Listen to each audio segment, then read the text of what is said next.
तो दोस्तों आप सब लोगों को पता ही होगा कि इंडियन एयरफोर्स अपने ट्रांसपोर्ट एयरक्राफ्टों के फ्लीट को मॉडर्नाइज करने के लिए C295 एयरक्राफ्टों को खरीदने के बाद अब MTA टेंडर के अंतर्गत मीडियम ट्रांसपोर्ट एयरक्राफ्टों को खरीदेगा। और इन एयरक्राफ्टों को खरीदने के पीछे मकसद के रूप में पहले बताया गया था कि एंटोनोव AN-32 जैसे एयरक्राफ्टों को रिप्लेस किया जाना है। पर दोस्तों अब रिपोर्टों में दावा किया जा रहा है कि MTA टेंडर के सहारे एक एयरक्राफ्ट को इंडियन एयरफोर्स अपने बेड़े से रिप्लेस नहीं करेगा, बल्कि इस टेंडर के सहारे दो एयरक्राफ्टों को रिप्लेस किया जाएगा।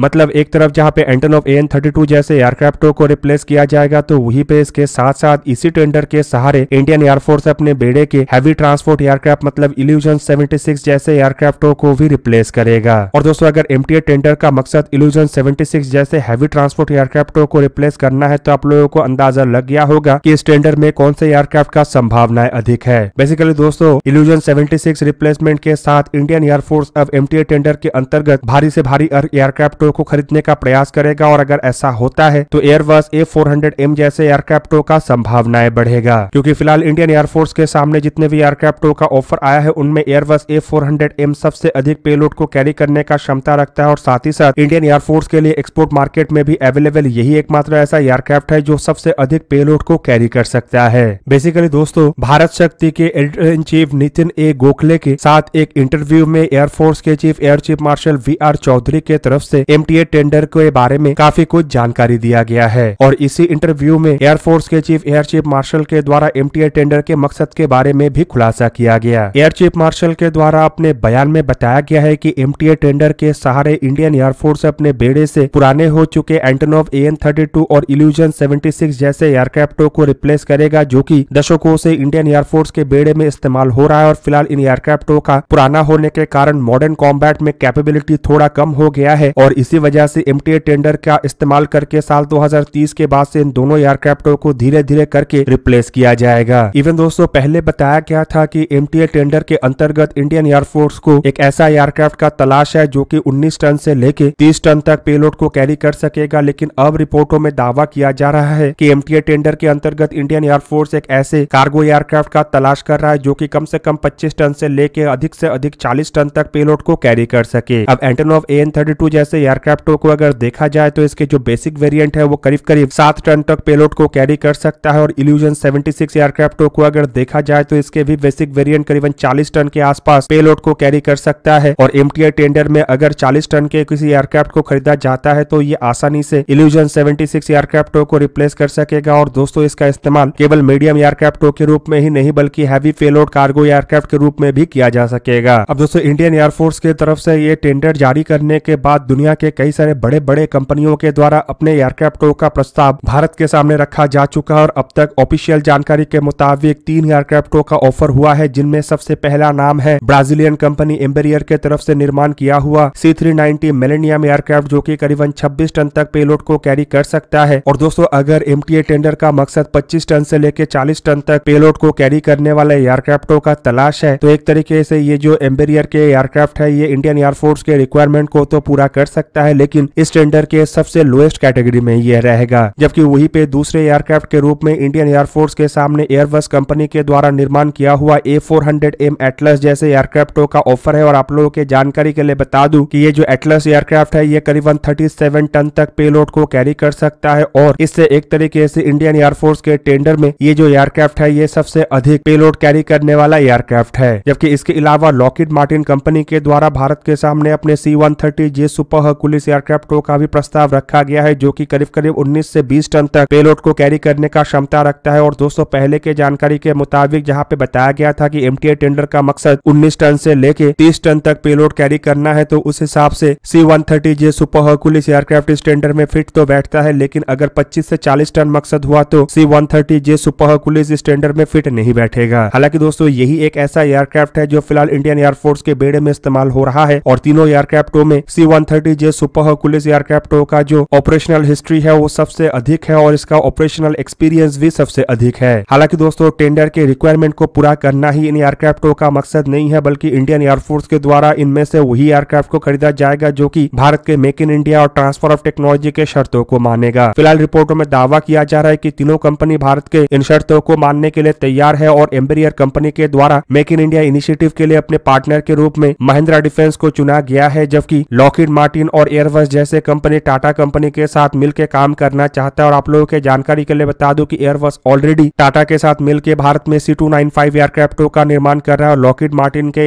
C-130J सुपर हरक्यूलिस एयरक्राफ्टों के कई सारे कंपोनेंटों को भारत में टाटा कंपनी के द्वारा निर्माण किया जा रहा है। ऐसे में दोस्तों अगर देखा जाए तो इल्यूजन 76 जैसे एयरक्राफ्टों को अगर रिप्लेस किया जाना है तो A400M एयरक्राफ्ट ही एक परफेक्ट एयरक्राफ्ट होता है। लेकिन देखना यह है कि A400M एयरक्राफ्टों के एक्सपोर्ट के लिए एयरबस कंपनी के द्वारा भारत के कितने हद तक शर्तों को माना जाता है और इंडियन एयरफोर्स आखिरकार MTA टेंडर के अंतर्गत कितने एयरक्राफ्टों को खरीदता है। हालांकि कुछ रिपोर्टों में यह भी बताया जा रहा है कि शायद एंटोनोव AN-32 के सभी एयरक्राफ्टों को MTA टेंडर के द्वारा रिप्लेस नहीं किया जाए, बल्कि कुछ एयरक्राफ्टों को C295 एयरक्राफ्टों के द्वारा भी रिप्लेस किया जाए, क्योंकि C295 एयरक्राफ्ट जो है वो करीबन 9 टन तक पेलोड को कैरी कर सकता है। और दूसरी तरफ MTA टेंडर के अंतर्गत 40, 60 या 80 एयरक्राफ्टों को खरीदा जाना है, जबकि अगर इंडियन एयरफोर्स के बेड़े के एंटोनोव AN-32 एयरक्राफ्टों को देखा जाए तो इसका संख्या करीब 100 के आसपास बताया जाता है, जबकि 17 इल्यूजन 76 एयरक्राफ्ट है। मतलब सभी एयरक्राफ्टों को तो इतने कम संख्या के एयरक्राफ्टों के द्वारा रिप्लेस करना संभव नहीं है। अब दोस्तों एक तरफ जहां पे इंडियन एयरफोर्स अपने बेड़े को या फिर कहे तो ट्रांसपोर्ट एयरक्राफ्टों के बेड़े को मजबूत करने के लिए अलग अलग टेंडर के तहत और अलग अलग एयरक्राफ्टों के तहत आगे बढ़ रहा है, तो वहीं पे इंडियन नेवी के लिए भी एक बहुत ही अच्छा खबर है। और ये खबर एंटी सबमरीन वॉरफेयर कैपेबिलिटी को बढ़ाने को लेके है। और रिपोर्ट में दावा किया जा रहा है कि जल्द ही इंडियन नेवी के बेड़े में करीबन 6 MS-60R रोमियो हेलीकॉप्टरों को शामिल करके इंडियन नेवी के एंटी सबमरीन वॉरफेयर कैपेबिलिटी को और कई गुना बढ़ाया जाएगा। यहाँ पे दोस्तों आप लोगों के जानकारी के लिए बता दूं कि साल 2020 में जब तब के अमेरिकी प्रेसिडेंट डोनाल्ड ट्रंप भारत के दौरे पे आए थे, तब भारत और अमेरिका के बीच में करीबन 24 MS-60R रोमियो हेलीकॉप्टरों को खरीदने को लेकर एक समझौते के ऊपर हस्ताक्षर हुआ था। और इस समझौते के अंतर्गत भारत को अब तक 6 एयरक्राफ्टों का डिलीवरी अमेरिका के द्वारा किया जा चुका है, लेकिन इन एयरक्राफ्टों को इंडियन नेवी के बेड़े में अब तक ऑपरेशनली इंट्रोड्यूस नहीं किया गया है। और 6 मार्च के दिन नेवी इसे ऑपरेशनली अपने बेड़े में इंट्रोड्यूस करेगा।